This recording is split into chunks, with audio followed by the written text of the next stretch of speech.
that will give you some idea of the Medina, of the quay at its busiest, as you can see. Heyday of the quay itself was from 1850 to 1950, and it was an extremely busy port. I would suggest that at its heyday it was employing at least 300 people on or from the quay, and that is a tremendous amount. Those people, of course, started work at 6 o'clock in the morning, and they started by having a pint of beer in the fountain, which was over on that corner there. On the other corner, still there today, is the Dolphin. So they always have a drink before they started work at 6 o'clock. In this picture here, you can see several men stood there. They were casual labourers, and they would wait there, and if one of the employers wanted extra men, he'd go up and gather one of those men to assist. Here's a picture of the quay when the railway bridge was across the actual, was replaced today by the road bridge. In my youth, and that's in the 1920s, I could come down to the quay and I could question the lorry drivers, Craters lorry drivers, ask them where they were going, and I could always get a ride on a Saturday morning and go to one of the towns in the island of my choice. And that was more or less my apprenticeship, because when I left school at 14, I immediately started here on the quay, working on the lorries, and together with all the rest of the men. It was a wonderful community. It was so close knit. You can't imagine how just close that community was. Most of them were related, and we started here on the quay here at 7:30, and a 70-80 hour week was nothing unusual summertime. When we look around here at this is little change. This is the hub of the quay. When you think of the quay itself, that was extended the entire length of C Street. There were warehouses in both directions, almost to the end of that street, and at the end of both ends there was an open coal yard. And funnily enough, coal was a tremendous part of the business here, but it was terminated as soon as the railway came. There was a railway between Cowes and Newport from 1862, and of course they had a siding up at Newport there, and the trucks, and when the colliers came into Meadham at Cowes and transferred it to these small vessels that brought it to Newport Quay, it was instead transferred into trucks and came up to Newport railway station. So that particular aspect of the work was lost. Perhaps they weren't too sad about that. It was a dusty, terrible job. And you can't imagine how much coal was used. There was a gasworks just the other side of the bridge there, and that would have taken a tremendous amount of coal. But when it came up by barge up to Newport Quay, of course, it was barreled across into the gasworks. But once the railway came, the trains came along the bridge, over the gasworks, and there was a chute down there, and the coal was tipped out of the trucks down the chute straight into the yard. So that was a piece of the trade that was lost. But mind you, the trade was increasing so dramatically that it was a colossal undertaking. One of the largest problems was the moving flour. You can't imagine how much flour people used in those days. On a Friday, there was a regular run every Friday to 4 villages. That was Whitwell, Knighton, Chell and Chell Green. And we used to take 2.5 tons of flour to those 4 villages. And the bags, the flour was in 140-pound bags, so 16 bags made a ton. And I'll tell you how they were distributed. in Whitwell High Street was W.J. Dyer, a baker, and he would have half a ton of flour every week. Just around the corner in Kemming Road was his brother, G.H. Dyer. He would have 500 weight of flour every week. So that's 1,500 weight gone already. And then on to Knighton, and Hibbard was the baker there, and they would have a ton of flour, 16 bags every week. Of course, they had quite a big round. That's how that was used. And then on to Chell, Brown Brothers at Chell, and they would have 8 bags, that was a half a ton, and they had a round, and all 8 round Hatherfield, etc. And they were often still delivering flour at bread at 9 o'clock in the evening. And there's tales from Chell and Hatherfield of the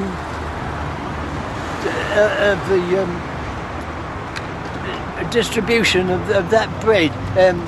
One of the Browns would go to a house, of course he was well known, and with the bread, and this would perhaps be 8 o'clock, 8:30 in the evening, and they'd say, "We'd like a cup of tea, Mr. Brown." "Oh yes, please," he said, and he'd sit in the chair and go to sleep for an hour, and then carry on with the round. And apart from that, the hours that they worked, you had to remember that if it was hot, the dough was made overnight, put into these huge bins, then they had to get up about 2 o'clock in the morning to knock it back, otherwise it would come out, push the lid up and come out onto the floor. And then on to Chell Green, and that was a Mr. George Cotton, and he would have 500 weight of flour a week. So that was 2.5 tons to run just that little tiny district. So you can imagine how much. There were 2 flour stores. One was in C Street that contained the Spitter's flour, and the other was down here, the Jubilee stores, which contained Ranks. And to continue this story, I think we should have to move. Every day you had quite a lot of bread. And when you think of the tonnage, when we get down to Jubilee store, down to Jubilee, I'll tell you more about bread. There were 40 milkmen in Newport in 1942. But don't forget, milk, if it was a hot day, they'd have to come round twice a day because it wouldn't keep overnight, it would go sour. Of course, all these milkmen weren't farmers, weren't dairy farmers. They would have milk delivered, and they would be merely retailers. And to think that there were 40 just delivering in Newport. Where the riverside is now, that was the gasworks.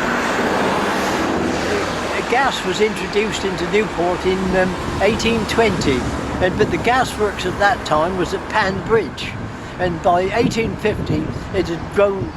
The business was so large that they moved it down and on the site that is now the Riverside Centre, and they built what they called a gas retort. It was a skyscraper of a building as far as Newport was concerned, but it was only there for 12 years, in 1937 to 1949. And then the gasworks was built at East Quays, which supplied the whole island, and all these local gasworks became redundant.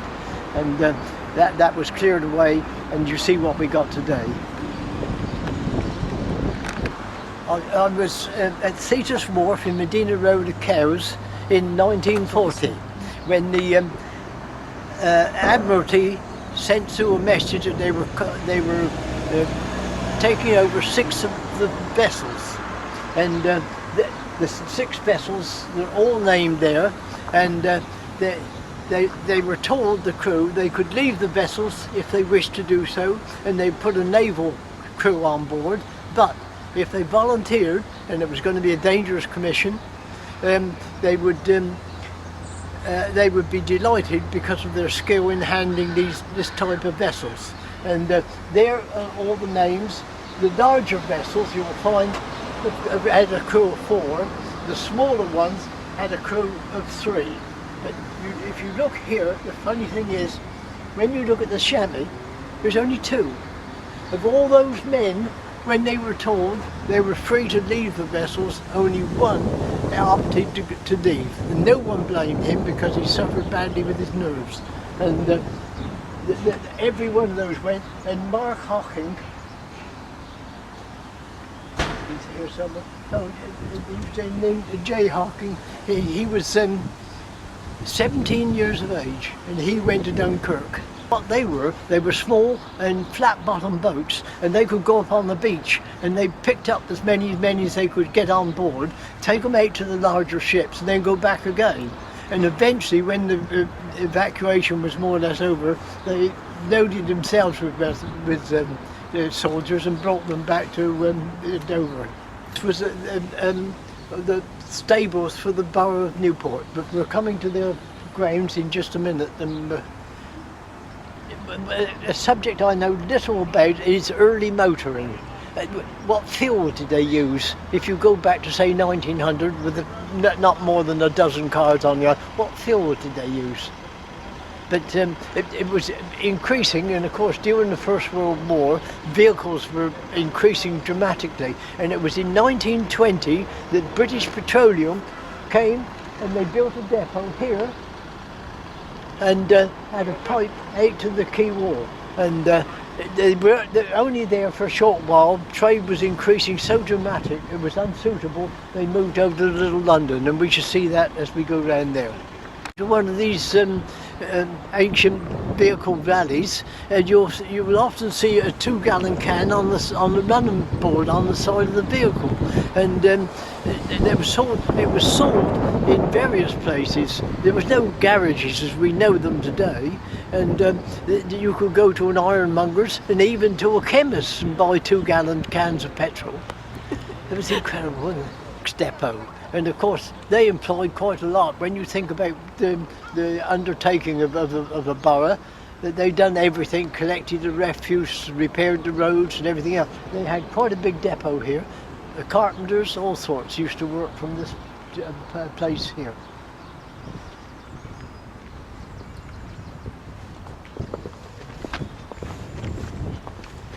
And now from here we're looking at a concrete apron where it comes out there and goes right down to Jubilee Store. On there stood what was known as the Green Store, and it was all the general goods came in from off the river into the store, sorted into different districts, and then the lorries would load at this side and go away. At this end, that one part of the store was devoted to sugar. That was Tate & Lyle's sugar would come up and discharge perhaps 100 tons of sugar in, and it'd be stored there and then distributed right around the island. At the other end was the huge great rolls of paper for the Katy Press. And the Katy Press was printed on a Friday, and on the Thursday, if it was an 8-page paper, and this wasn't a tabloid, it was a big sheet, they would have 3 rolls of that paper. If it was a 12-page paper, they would have 4 rolls. They were huge. It was about 800 weight each, these rolls.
Anna Shepherd lived at St. Cross Pier Cottage, and I think we can still read most of it, can't we?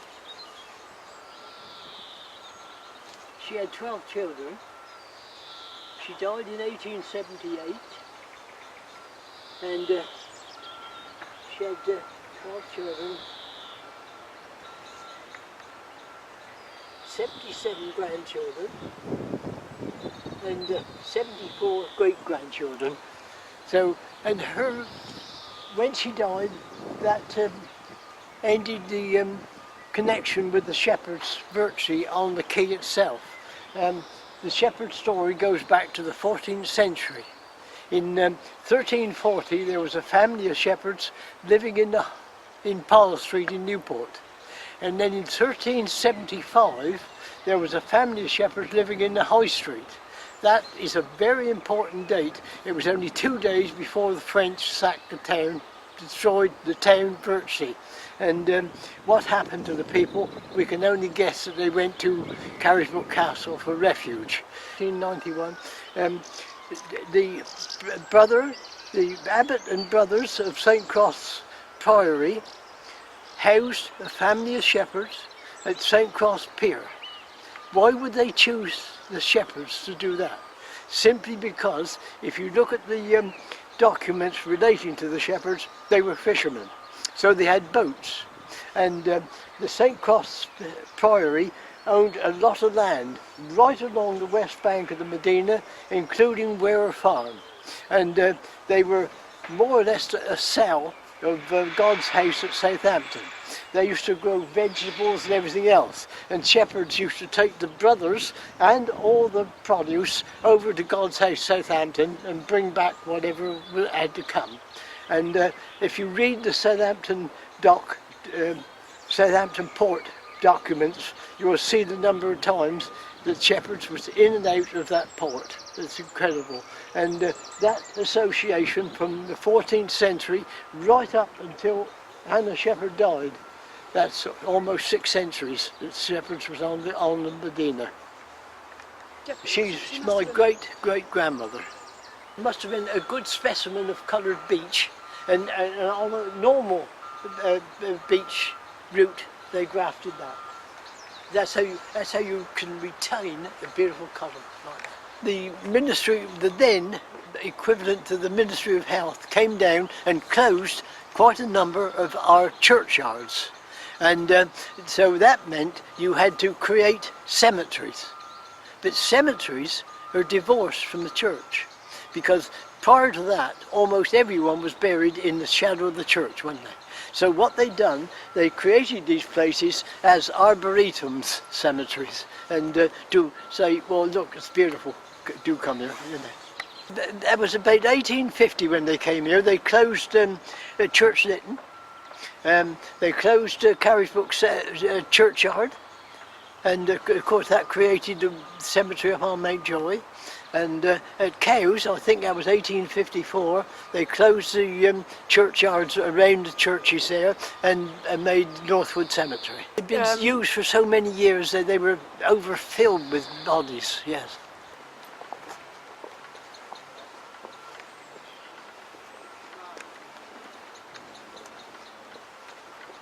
Jubilee Stores, it was built in 1922. It was built by Thomas Gator and Bradfields, who at that time also owned Pan Mill. But in building it and various other activities, they got very much into debt. And one of the people they owed a tremendous amount of money to was Craters, who was doing their shipping for them. And so Craters took this in exchange for the debt. And the Jubilee Store, why it's called Jubilee, although it was built in 1922, Craters took it over in 1935. And that was 25 years, the Silver Jubilee of King George V. That's why it was called Jubilee Stores.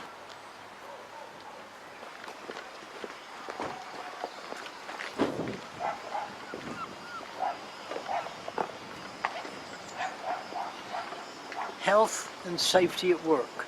Now just imagine, there's a vessel lying there loaded with flour. There was the hoist right up there, and the bags came down, and the bags came up on this hoist, and they come to the top floor. A 140-pound bag, you were stood in that doorway like that, holding on, and you reached out, grabbed the bag, out, you released the hoist, reach out, grab the other corner of the bag, swing it in, and inside there was like a stool, landed on there, and then someone would carry it away. The ideal was there was 3 men in a team, and you pulled your own bag up. but the older men couldn't stand in that door, and with that distance, what, 40 feet down to the vessel, they couldn't do it. So a young person like me would have to pull up all the bags, and you get so expert you could pull up 55 or 60 in an hour, a minute a bag. That was pretty good going, single bags coming up. But there is an illustration in the Boscots, you'll see how it works. Health and safety at work. They wouldn't believe it today. Standing in that doorway up there, pulling the cord, you stood, reached out, grabbed the bag and the other one, swung it in. 140-pound bags. I don't remember ever an accident there. You wouldn't fall in, you'd kill yourself. Very few people know what that building, that object on there is. It's a Lucam, L-U-C-A-M. And its object was, with people like Thomas Gator and Bradfield, it would be a lot of cereals. Wheat was in 2.5 hundredweight bags. And if it was brought up in the front of the building, there was no way you could release the hoist and pull that 2.5 hundredweight. These were built on, and the hoist come down through the floor, and the floor was hinged. And as the bag came up, the hinged sections would rise, the bag would go through, hinged sections would drop back down, drop the bag on there, and you could truck it away. That was the object of a Lucam. We talk about a hill on the island, we often talk about a chute, and we spell it S-H-U-T-E. But if it was in a mill or a building like this, and the flour and the bags was coming down from one floor to the next, it come down a chute, but it was spelt C-H-U-T-E. What was that? Just one of those little idiosyncrasies of the English language. Yeah, this is where people like to swim, isn't it?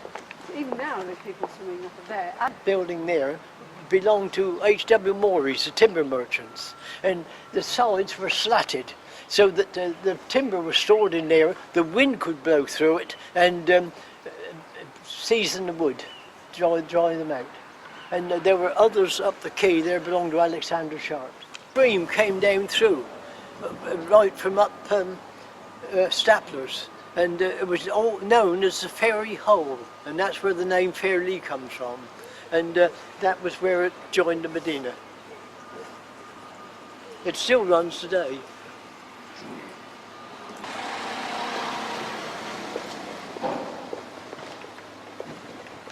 Did you know that the bus stops that you see today all along the roads are all named? Every one of them. And there's some very interesting names. There's one on the military road called Middle of Nowhere.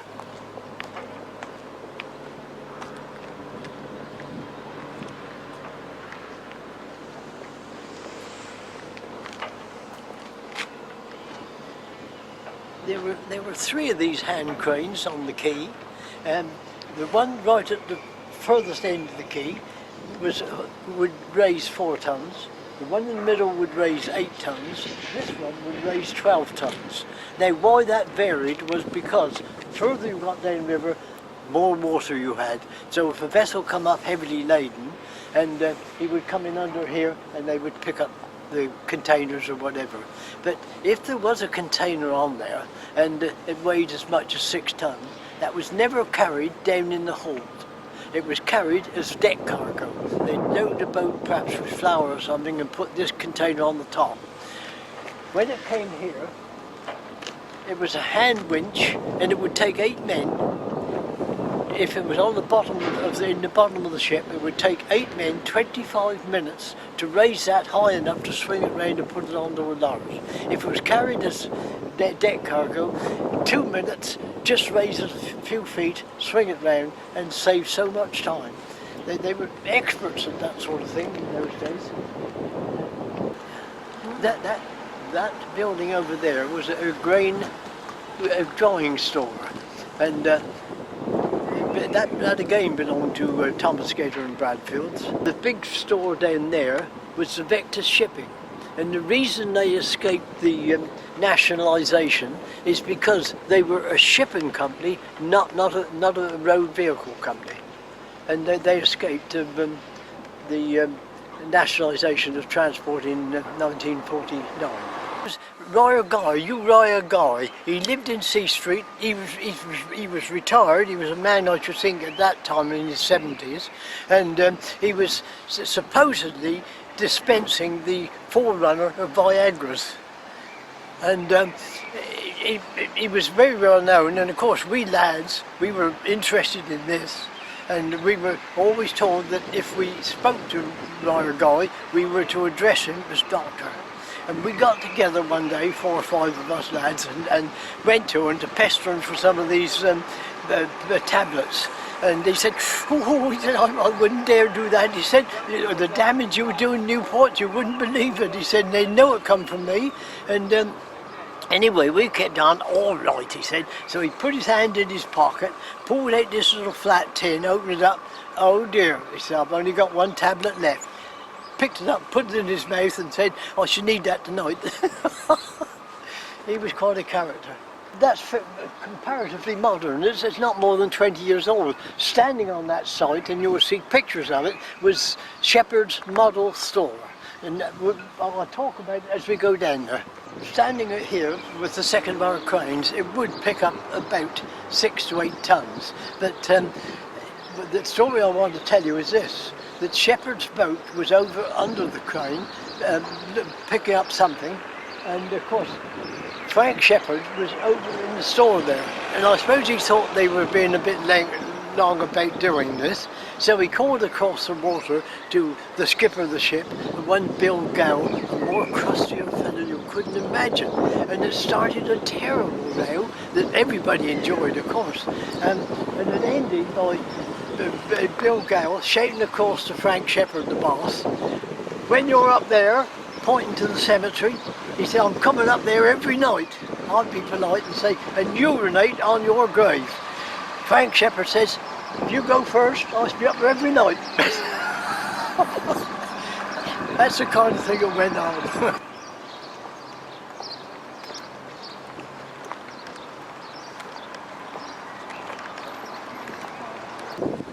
That was the third one was up there.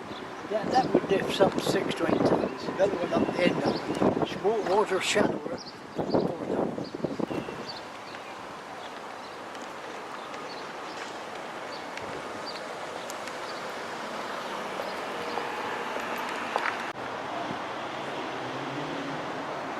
I expect people wonder why Quay Street is funnel shaped. It's very narrow where it leaves the High Street, and down here it's quite wide. Well, certainly in the 14th century, small vessels would come up here with merchandise. It was carried up into Quay Street and it was sold. So there was a market at the bottom of Quay Street, which makes it, when they built it, wider.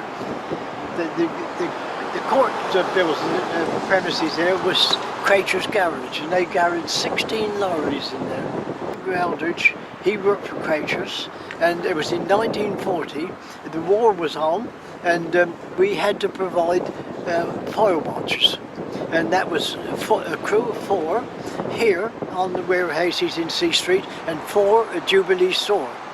Edgar Aldridge, of course, was with us here in 1940, and those flower stores were incredibly dusty.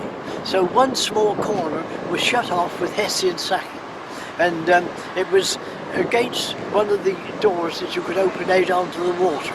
And it was a really hot July or August night, and so we opened the doors.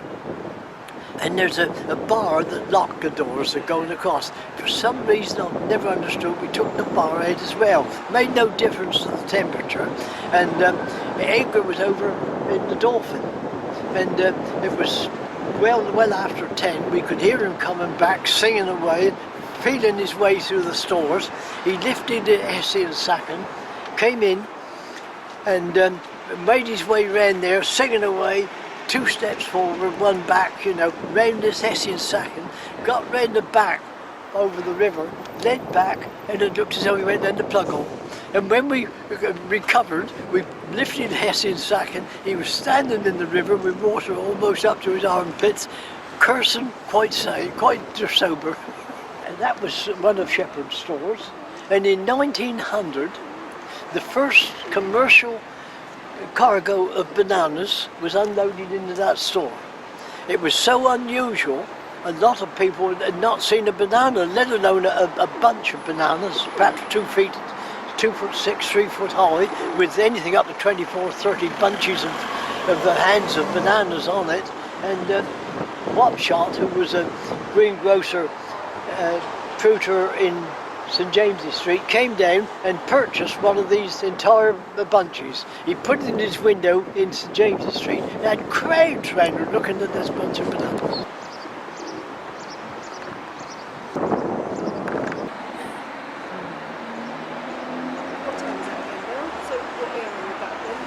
We'd have found that it was merely a footpath, and there was a bridge, a footbridge went over the Newport. Otherwise there was no obstruction over the Newport at all. On that corner there in 1800 was a brewery, a man by the name of Cook. And in 1806 the vat, the beer vat, which was huge, it was being cleaned out, and the two men descended in a ladder and they were overcome by fumes. Yet that vat hadn't been used for months, and I don't understand what the poison was, what was so dangerous. What they done, another fellow went down, they put a rope round him, he went down, he collapsed, they pulled him back, he survived, the two then there didn't.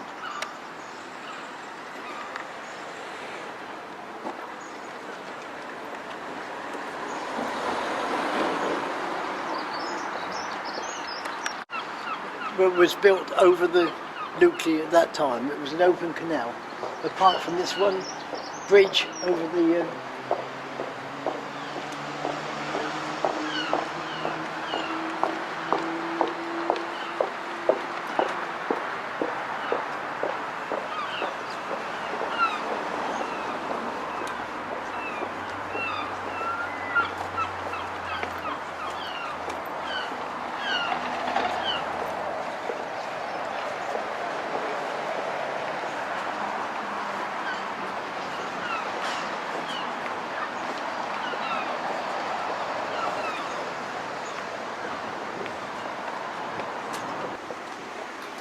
just look at the roof of what we call the rope store. It's an incredible roof. There's no other roof like it in the Isle of Wight. Have you looked at the shape of it?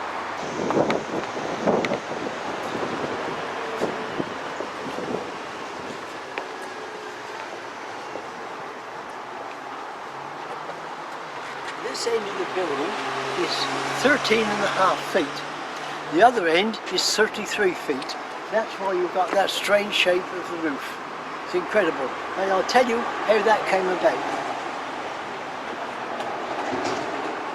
Robert Croucher in 1881, he purchased this piece of land. But it was originally, this was the open quay of Shepherd Brothers, right through there. But the railway wanted it to build their railway bridge over the Medina. And in so doing, they built their bridge, and this piece of land, after it was built, was spare. So Shepherds weren't interested, they'd already moved down below the bridge, and Croucher bought it and built over the maximum area he could decide.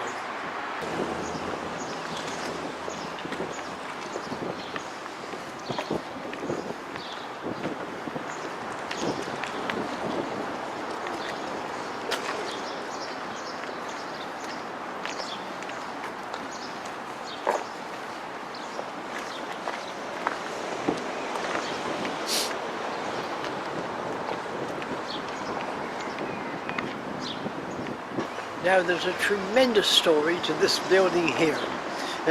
Amongst the pictures you'll find that there was a little row of cottages along there originally, and then when Shepherds sold that site there to the railway company, Shepherds wasn't going to be inconvenienced. They moved below what would be the bridge, and they built there what was known as the Derrick Store. But Derrick Store, why didn't they build it on the edge of the quay? Because it was a footpath, and they had to build it back. So they put the mast in there with the derrick, that's the swinging arm, and they'd come out over the boat pick up whatever was there, sacks or anything, take it round to the doors up there and drop it down on the floor. That's why that building was built back, and that was known as Derrick Store. Still the Derrick is there today. That was when Shepherd's built the model store, and it was a model store because it contained every lifting device known at that time, and that's why it was known as model store. But now, if we start just here, what we're looking at is St. Cross Pier. When you think of a pier, you think of at the seaside with the pier running out, but it wasn't. It was a strip of land between the footpath. You notice the footpath coming inside, coming inland, and to leave St. Cross Pier, this strip of land right the way down to Broken Bridge. And on that site there they built the model store.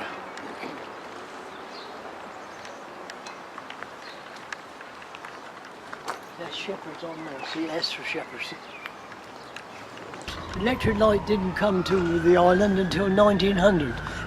Newport wasn't the first one to have electric light was Ventnor, and their electricity station was right alongside the town railway station. This again, the coal never came into the river because it didn't come until 1900. The railway was running between Newport and Cowes, and it would come in by truck on the rail and supply them with the coal they needed.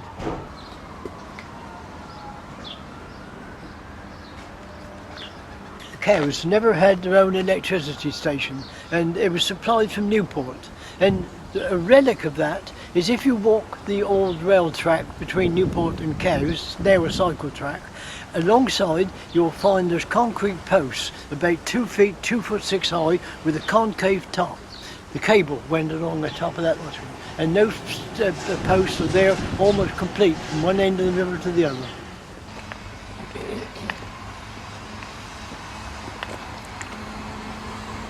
This was the depot of the British Petroleum, and they moved over here from the other side, and that was their office there, that brick building.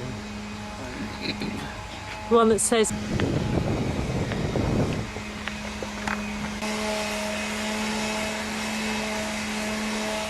the Newport Motor Marine. They'd done all the repairs of the engines on the vessels, and it was amazing how self-supporting the quay was. And just alongside of it, we should come to the shipyard, Odessa shipyard, and these vessels were pulled up there, serviced and put back in the water.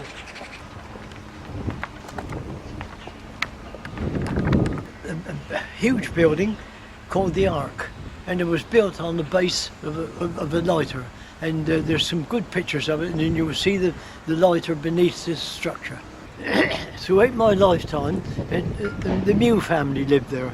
Vera Mew was born there. She would be my age, and she born and died there.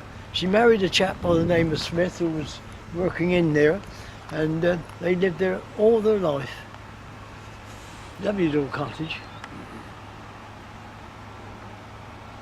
The Odessa boatyard, where they used to pull these river boats up and service them and put them back in the water.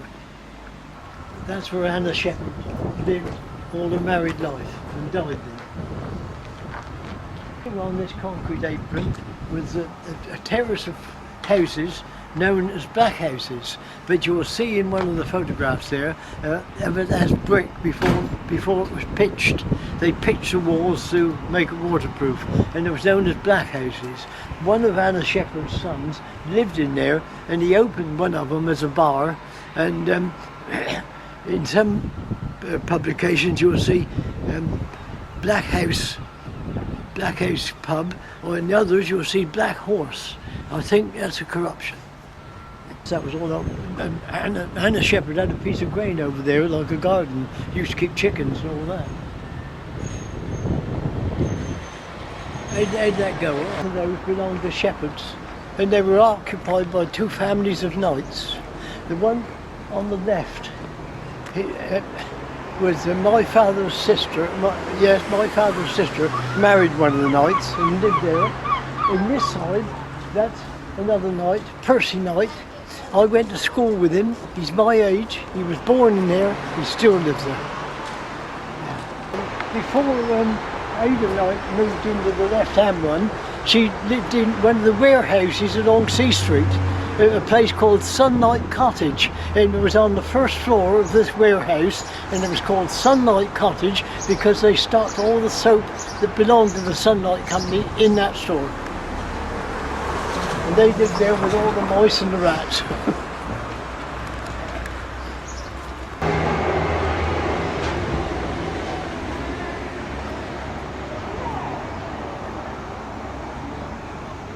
But nearly everybody on the quay was related, weren't they, That's Percy? right, Yeah. yeah. Intermarriage. My father was the skipper of the Wave, Yeah. and Uncle Charlie next door was the skipper of the SBR6. The SBL6, that's right. Yeah. They have a sailing boat in your time, Shepherds? Yeah. What, the Arrow? The Arrow and the IO. Oh no, they had the two sailing boats still. And two steamboats. Oh yeah, the spray and the Foam foam. and the Yeah. They were built at J.S. White's in Yeah. 1897. And that was the first time Shepherds could guarantee a daily delivery. Because they were under steam and not sun. Yeah. Yeah. There's some history to it all. Yeah. And of course you knew Frank Shepherd very well. Yeah, he lived just up the top of the road. Seymour didn't he? House. The house where the Yeah, car they parked. pulled the house down, yeah. And empty all the dregs out of the empty beer bottles. Get them go what's called full drinking, didn't they? Oh dear, there were some characters, weren't there? Yeah. Anyway, thanks for seeing us. That's all right. It's very kind of you. Any Nice to time see you you too. like. It's nice to see you. Yeah. I see your brother quite frequently. He still comes in town. Yeah. Yeah. Wait, thanks very much indeed, Percy. That's That's very all right, kind then. of you. Yeah. Nice to see you. Yeah, Cheerio, and you. mate. Yeah. Oh, we should meet again. You will see us on this film. Yeah.